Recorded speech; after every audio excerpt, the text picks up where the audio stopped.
Αξιότιμη κυρία αρχηγέ της κατασκηνώσεως, αξιότιμες ομαδάρχησες, αγαπητές κατασκηνώτριες, χαίρετε. Ονομάζομαι Ευαγγελία Λάπα και είμαι φοιτήτρια του Ιστορικού και Αρχαιολογικού Τμήματος του Εθνικού και Καποδιστριακού Πανεπιστημίου Αθηνών. Είναι πολύ μεγάλη τιμή για εμένα να μιλήσω για το πολύπαθο νησί της Κύπρου και ευχαριστώ τον Θεό και τη μεγαλόχαρη Παναγία μας που με αξίωσαν γι' αυτό. Βρισκόμαστε στο 2024, 50 χρόνια από την επιτέλεση ενός εγκλήματος, μιας αδικίας που βαρύνει τον νου και την ψυχή όλων των Ελλήνων απανταχού γης, την εισβολή των Τούρκων στην ελληνικότατη Κύπρο μας. Από τα πανάρχια χρόνια η Κύπρος υπήρξε ελληνική, παρόλο στους κατακτητές που πέρασε, από τους Πέρσες μέχρι και τους Τούρκους. Το 1878 παραχωρήθηκε από τους Τούρκους στους Άγγλους.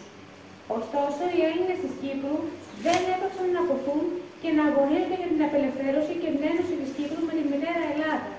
Γι' αυτό, την 1η Απριλίου 1955, εξεγέρθηκαν εναντίον των Άγγλων υπό την ηγεσία του στρατηγού Γεωργίου Γρήβα Βιγενή, αρχηγού της Εθνικής Οργανώσεως Κυπρίων Αγωνιστών, γνωστής ως ΕΟΚΑ.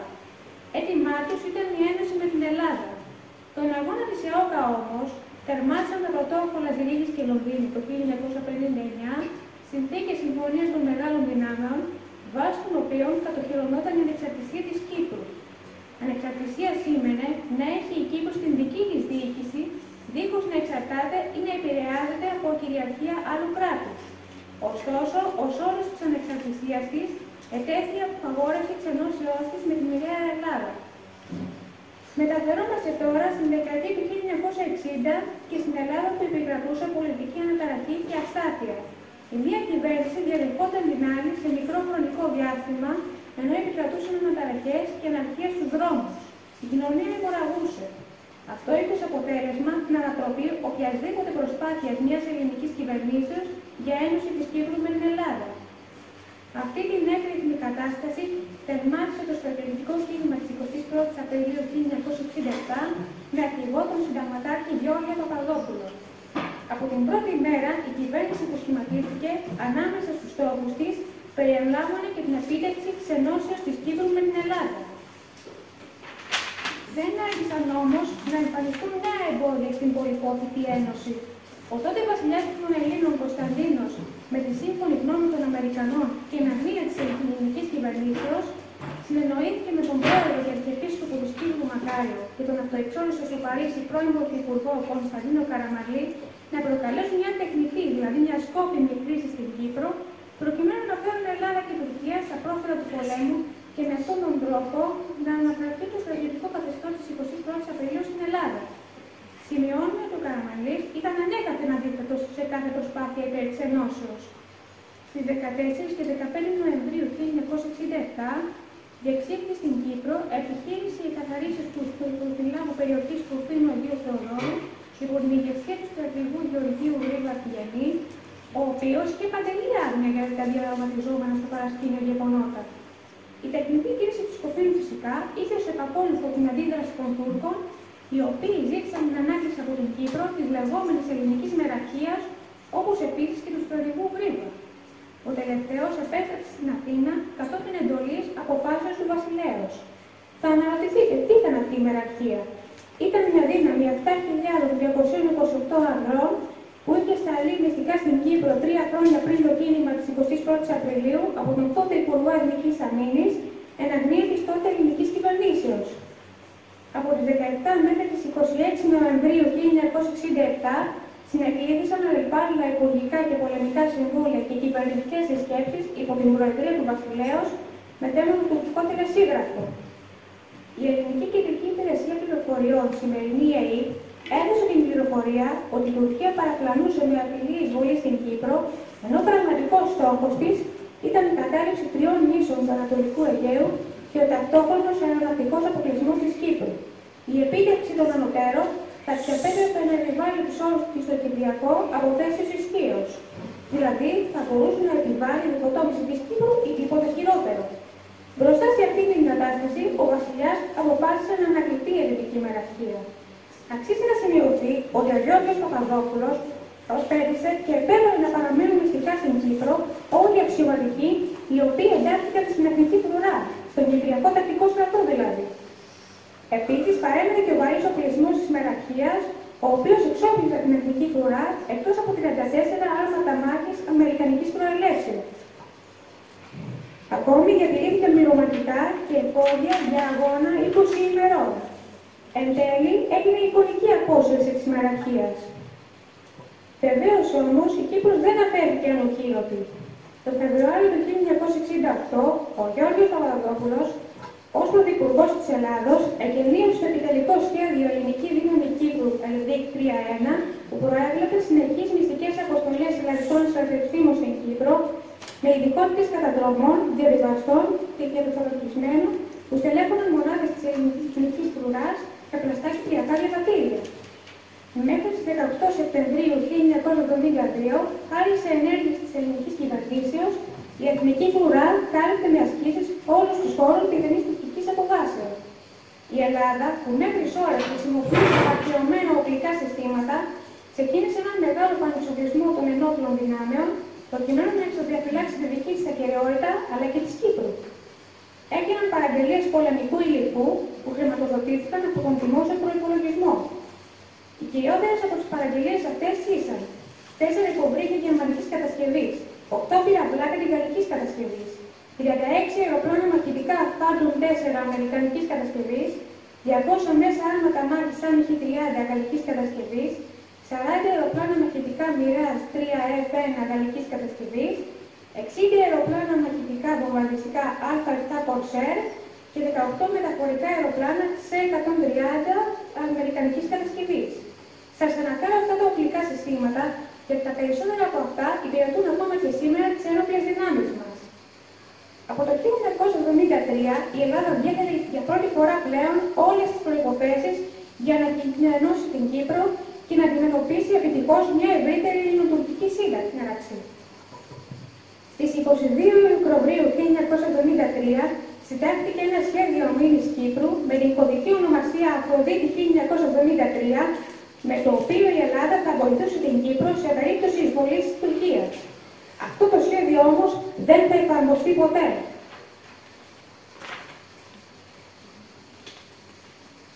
Στις 25 Νοεμβρίου 1973, ο Γιώργος Παπαδόπουλος ανετράπη από τον ταξίαρχο Δημήτριο Ιωαννίδη, ο οποίος υποστηριζόταν από τους Αμερικάνους και τους Εβραίους. Εδώ αξίζει να αναφέρουμε ότι ο τουρκόφιλος τότε Υπουργός Εξωτερικών των ΗΠΑ της Αμερικής, Χένρι Κίσινγκερ, είχε δηλώσει λίγο νωρίτερα ότι οι σχέσεις των Αμερικανών με την Ελλάδα είχαν ψυχανθεί λόγω της άρνησης της Ελλάδας να τους παραχωρήσει τις αεροπορικές βάσεις προκειμένου να βοηθήσουν το Ισραήλ να κάνει πόλεμο με τις αραβικές χώρες στον λεγόμενο πόλεμο του Γιόμ Κιπούρ. Βεβαίως, πίσω από το μυαλό των Αμερικάνων και των Εβραίων ήταν και ο έλεγχος, αν όχι και μελλοντική κατάληψη, της Κύπρου από τους τελευταίους. Στις 2 Ιουλίου 1974 εστάλει μια επιστολή τελεσίγραφο στον τοποθετημένο από τον Ιωαννίδη πρόεδρο της Ελληνικής Δημοκρατίας Φέδωνα Κιζίκη από τον Μακάριο, ο οποίος ζητούσε την απόσταση όλων των ελλαδικών αξιωματικών από την εθνική φρουρά. Σημειώνουμε ότι ο τελευταίος είχε συνονοηθεί με τους Αμερικάνους για να το πράξει. Στις 15 Ιουλίου 1974, ο Κιζίκης, παρακινούμενος από τον ταξίαρχο Δημήτριο Ιωαννίδη και τον αρχηγό ενόπλων δυνάμεων Γρηγόριο Μπονάνο, διενέργησε πραξικόπημα εναντίον του Μακαρίου μέσω της εθνικής φρουράς. Ο Μακάριος όμως, υπό μυστηριώδεις συνθήκες, κατατέθηκε στην Πάπο και από εκεί στην Βρετανία. Στις 19 Ιουλίου 1974, ο Μακάριος όρισε συμφωνία με τον τότε Υπουργό Εξωτερικών της Βρετανίας, James Callaghan, στην ομιλία του στον Οργανισμό Ηνωμένων Εθνών, απεκάλεσε την Ελλάδα 7 φορές ως εισβολέα και κάλεσε τους Τούρκους να εισβάλλουν στην Κύπρο. Στις 20 Ιουλίου 1974, παρόλο την έντονη αγγλική στρατιωτική παρουσία γύρω από την Κύπρο, τουρκική νεοπομπή παρεμβαίνει στα χωρικά ύδατα της νήσου, στην οποία εκηρύχθηκε γενική επιστράτευση. Οι Τούρκοι με αυτόν τον τρόπο ξεκίνησαν την πρώτη φάση της εισβολής τους στην Κύπρο, που είχε την κωδική ονομασία Ατήλας. Βεβαίως το όνομα που διάλεξαν δεν είναι καθόλου τυχαίο, καθώς φανερώνουν τη βαρβαρική καταγωγή και το αιματηρό παρελθόν τους. Η τότε ελληνική ηγεσία όμως, κατ' εντολή των Αμερικανών και των Βρετανών, αδράνησε. Παράλληλα, διετάχθηκε επιστροφή στην Κύπρο του αρωματαγωγού Λέσβος με τους απολυόμενους οπλίτες της ΕΛΔΙΚ, οι οποίοι απεβιβάστηκαν στην Πάφο. Με δική του πρωτοβουλία, ο κυβερνήτης του αρματαγωγού Ελευθέριος Χανδρινός άνοιξε πύρη τα πολυβόλα του σκάφους του κατά της τουρκοκυπριακής οργάνωσης TMT, τουρκική αντιστασιακή οργάνωση, στη θέση μούταλο-σκάφου, ρίχνοντας περίπου 900 πλήματα. Αμέσως μετά αναχώρησε. Αποτέλεσμα της συνολικής ενέργειας αυτής ήταν οι Τούρκοι να συγχυστούν και να αντιθέσουν τα δικά τους αντιτοπιλικά και η πόλη της Πάκου να παραμείνει ελεύθερη. Στις 21 Ιουλίου 1974, στην Ελλάδα, συνεκλήθη πολεμικό συμβούλιο του καθεστώτος, όπου ο τότε Πρωθυπουργός της Ελλάδος, Αδαμάντιος Αμβουρτσόπουλος, έδωσε εντολή στην ηγεσία των ενόπλων δυνάμεων για προσβολή του τουρκικού στόλου με 2 υποβρύχια και 6 φάντομους την επόμενη ημέρα. Παράλληλα, αποφασίστηκε η επιχείρηση Νίκη, δηλαδή η μεταφορά της πρώτης μοίρας καταδρομών με 15 μεταβολικά πολεμικά αεροσκάφη με οράκλα στην Κύπρο για την άμυνα του αεροδρομίου της Λευκωσίας, το οποίο οι Τούρκοι έβαλαν με όλμος. Τα ξημερώματα της επόμενης ημέρα, τα ελληνικά αεροσκάφη έφτασαν στην Κύπρο, αλλά δυστυχώς το ένα από αυτά κατερρύχθη και άλλα 2 καταστράφηκαν από αντιαεροπορικά της εθνικής φρουράς, οι οποίοι τα εξέλαβε ηλεκτρικά με αποτέλεσμα να απολυθούν άδικα 29 καταδρομής και το πλήρωμα του αεροσκάφους. Όσοι κατόρθωσαν να σωθούν, ενίσχυσαν την εθνική φρουρά. Ακολούθησε συμπλοκή με τους Τούρκους, οι οποίοι υποχώρησαν 200 μέτρα μακριά από τις ελληνικές θέσεις. Χαρακτηριστικό είναι ότι υπέρ των Τούρκων έλαβαν μέρος Καναδοί και Σουηδοί και οι ανώκαρδοι στρατιώτες του ΟΗΕ, οι οποίοι έβαλαν εναντίον των ελληνικών δυνάμεων. Η μάχη έληξε με νίκη των Ελλήνων και οι Τούρκοι με τους συμμάχους τους αναγκάστηκαν να υποχωρήσουν. Κατά τιμωρή των Αμερικάνων όμως, ο τότε αρχηγός της ελληνικής αεροπορίας Αλέξανδρος Παπανικολάου δεν έδωσε διαταγή να απογειωθούν τα αεροπλάνα Phantoms και ο τότε αρχηγός ναυτικού της Ελλάδος Πέτρος Αραπάκης έδωσε διαταγή στα υποβρύχια Γλάφκος και Νηρές, τα οποία βρίσκονταν μεταξύ της Ρόδου και της Κύπρου, καθώς και τον σχηματαγωγό Ρεύθυνο να επιστρέψουν στη Ρόδο. Αυτό είχε ως αποτέλεσμα οι Τούρκοι να αποβιβάσουν και άλλες δυνάμεις στην Κύπρο. Στις 23 Ιουλίου 1974, παρά την αντίσταση του διοικητού της 23ης μοίρας καταδρομών Λοκαβού Νικολάου Κατούντα, ο οποίος έπεσε ηρωικά μαχόμενο, και του διοικητή του 251ου τάγματος πεζικού αντισυνταγματάρχη Παύλου Κουρούπλη, ο οποίος είναι μέχρι σήμερα αγνοούμενος, η Κυρίνια κατελήφθη από τους Τούρκους. Στους δρόμους της πόλης σκόρπιοι και αποκομμένοι εθνοφρουροί αντάλλασαν πυροβολισμούς με τους εισβολείς, αλλά οι Τούρκοι γρήγορα επικράτησαν και ως αντίπεινα για την αντίσταση των υπερασπιστών εκτελούσαν επιτόπου όπου οι στρατιώτες παραδιδόταν. Ακολούθως, διέπραξαν ποινώδεις πράξεις απέναντι στον άμαχο πληθυσμό, ακόμα και απέναντι σε αυτούς που είχαν δεθεί υπό την προστασία του ΟΗΕ, ενώ ξεσπούσαν το μίσος και την εκδίκησή τους πάνω στους αμάχους και στους τραυματίες εθνοφρουρούς. Στο στάδιο Πράξανδρος και στο τουριστικό περίπτερο της πόλης συνέδεψαν και την τελευταία αντίσταση των εθνοφρουρών, πολλοί από τους οποίους εχμαλωτίστηκαν και είτε απεστάλησαν στην Τουρκία, είτε εκτελέστηκαν και φτάστηκαν μαζικά σε 2 μεγάλους λάκους. Αρκετοί κάτοικοι της πόλης, κυρίως οι περίεργες, που δεν πρόλαβαν να εγκαταλείψουν την πόλη, εκτελέστηκαν εμψυχρό από τους Τούρκους, οι οποίοι στόχευαν και φώνευαν διακρίτως χωρίς διαχωρισμό στρατιωτών και αμάχων. Παράλληλα, οι τουρκικές δυνάμεις προοδεύτηκαν μεταξύ της Ελβίκη και του βορείου άκρου του αεροδρομίου και κατέλαβαν τα χωριά Τριμήθη και Κάρμη στις υπόρες του Πενταδαχτύλου, εκτελώντας αιχμαλώτους και αμάχους. Έπειτα κατέλαβαν τον Κουλαβέ του Πενταδαχτύλου, αφού πρώτα περικύκλωσαν την 121η μοίρα παιδινού πυροβολικού, της οποίας ο διοικητής και αντισυνταγματάρχης Κυλιανός Καλυμπουτσής έπεσε ηρωικά μαχόμενος. Εν τω μεταξύ στην Ελλάδα, ο πρόεδρος της Δημοκρατίας Πέδων Κιζίκης και οι αρχηγοί των ενόπλων δυνάμεων κατήργησαν τον Ιωαννίδη με σκοπό να καλέσουν τους λεγόμενους παλαιούς πολιτικούς. Ο Ιωαννίδης δεν αντέδρασε καθόλου και εξαφανίστηκε. Επακολούθησαν διαβουλεύσεις με τους παλαιούς πολιτικούς και χάρη στον παρασκηνιακό ρόλο των Αμερικανών και άλλων παραγόντων, ο Κωνσταντίνος Καραμανλής επέστρεψε στην Ελλάδα από το Παρίσι και ορκίστηκε πρωθυπουργός στις 4 τα ξημερώματα της 24ης Ιουλίου 1974. Τότε οι Τούρκοι κατήχαν στην Κύπρο την πόλη της Κυρίνιας και ορισμένα σημεία ανατολικά της, στην περιοχή του Αγίου Γεωργίου, που είχε υποτελέσει και το εθνικό προγεφύρωμα της εισβολής τους. Δηλαδή είχαν καταλάβει μόνο ένα βορειοδυτικό τμήμα της Κύπρου. Οι ηρωικές μάχες μάχες της Εθνικής Φρουράς και της Ελβίκ ήταν να εξασφαλίσει τον έλεγχο του πενταδακτύλου, την αποτροπή διευρύνσεως του μικρού προδιαφυρώματος και την εξάλληψη σχεδόν όλων των οπαπητηριακών φυλάκων. Στις 25 Ιουλίου 1974, ενώ είχε συμφωνηθεί η κατάπαυση του πυρός μεταξύ των αναδημαρχόμενων στην Κύπρο, οι Τούρκοι την παραβίασαν και απεβίβασαν δυνάμεις χωρίς καμία αντίδραση της Ελλάδος. Μέσα στις επόμενες ημέρες επέκτηναν σταδιακά την κατοχή της νήσου από το 4% στο 12%.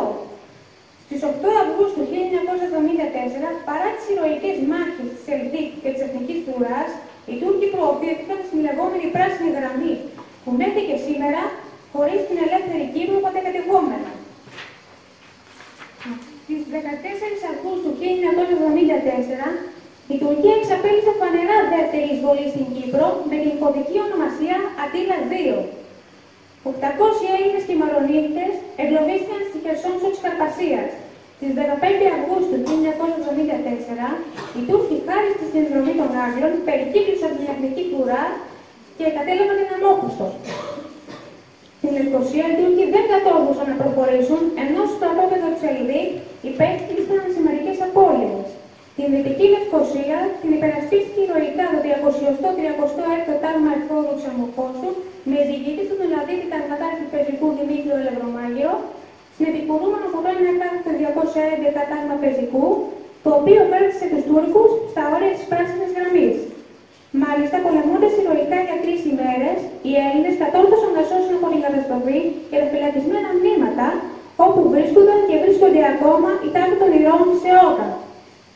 Στην Ελλάδα συνεκλήθη πολεμικό συμβούλιο, στο οποίο αποφασίστηκε περιέργως η μη αντίδραση της ελληνικής ηγεσίας απέναντι στην τουρκική εισβολή, καθώς ο Καραμανλής δήλωσε στο επέσχυντο «Η Κύπρος κοίται μακράν» με τη δικαιολογία ότι η Ελλάδα ήταν αδύναμη να βοηθήσει την Κύπρο. Αυτό όμως αποτελούσε πρόφαση της ελληνικής κυβέρνησης, καθώς από την περίοδο 1968-1973 είχε επιτευχθεί αεροναυτική υπεροπλία της Ελλάδος στο Αιγαίο και στην Κύπρο. Δεν ήταν λοιπόν μακριά η Κύπρος για τα υπερσύγχρονα φάντων, τις πυραυλακάτους και τα υποβρύχια που μόλις είχαν αγοραστεί όταν ήταν κοντά για τις τρίβεις του Κίμωνος το 350 π.Χ. Μέχρι τις 20 Αυγούστου 1974, η Τουρκία είχε καταλάβει το 38% του εδάφους της Κύπρου, με αποτέλεσμα το 30% των Κυπρίων Ελλήνων να γίνουν πρόσφυγες στην ίδια τους την πατρίδα. Σε όλη την πορεία τους οι Τούρκοι εκτελούσαν ομαδικά τους αιχμαλώτους άντρες της Εθνικής Φρουράς, άφηναν τους τραυματίες στον δρόμο και με εξαιρετικό σαδισμό τους συνέδριβαν με τις επίθλες των αρμάτων μάχης. Διέπαιρναν συστηματικά ομαδικές ψυχροεκτελέσεις, βιασμούς γυναικών ανεξαρτήτως ηλικίας και κακοποίησης παιδιών και γερόντων. Όλα αυτά αποτελούν εγκλήματα πολέμου και εγκλήματα κατά της ανθρωπότητας, για τα οποία οι ένοχοι δεν έχουν τιμωρηθεί μέχρι σήμερα. Αν και υπήρξε ανταλλαγή αιχμαλώτων μεταξύ Κυπρίων Ελλήνων και Τουρκίας, εν τούτης 83 Ελλαδίτες και 1536 Κύπριοι Έλληνες παρέμειναν και παραμένουν αιχμάλωτοι της Τουρκίας μέχρι και σήμερα. Επισήμως βέβαια θεωρούνται αγνοούμενοι, δηλαδή ότι αγνοείται η τύχη τους. Κλείνοντας, θα ήθελα να τονίσω ότι κανείς ξένος δεν απεδείχθηκε αληθινός σύμμαχός μας σε αυτήν την περίπτωση, όπως και ποτέ άλλοτε. Όλοι ήταν εναντίον μας. Πρώτοι από όλους οι Τούρκοι, που εισέβαλαν και ειρηνάτισαν την Κύπρο μας, την οποία ακόμη κατέχουν κατά παράβαση του διεθνούς δικαίου. Ακολουθούν οι Άγγλοι και οι Αμερικάνοι, που σχεδίασαν αυτή την εισβολή και την επετρώτησαν. Τα μουσουλμανικά κράτη, όπως η Λιβύη, αλλά και η Σοβιετική Ένωση, που σχημάτισαν με τους Τούρκους. Επίσης, μεγάλη ευθύνη μαζί με αυτούς φέρουν και οι Εβραίοι, οι οποίοι έγιναν την αιτία να έλθει στην εξουσία ο καταστροφικός για Ελλάδα και Κύπρο Δημήτριος Ιωαννίδης. Η πατρίδα μας ήταν ουσιαστικώς απομονωμένη. Μέχρι και σήμερα, όσοι πολιτικοί ανέβηκαν στην εξουσία σε Ελλάδα και Κύπρο, κανένας δεν εργάστηκε προς το συμφέρον του ελληνισμού σε αυτό το θέμα. Χρέος όλων μας είναι να τιμούμε ανεξαιρέτως όλους αυτούς που αγωνίστηκαν για την Κύπρο μας. Καθήκον μας είναι να δοξάζουμε αυτούς που έριξαν το αίμα τους για αυτή.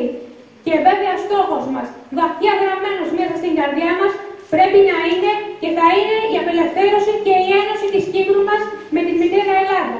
Σας ευχαριστώ πολύ.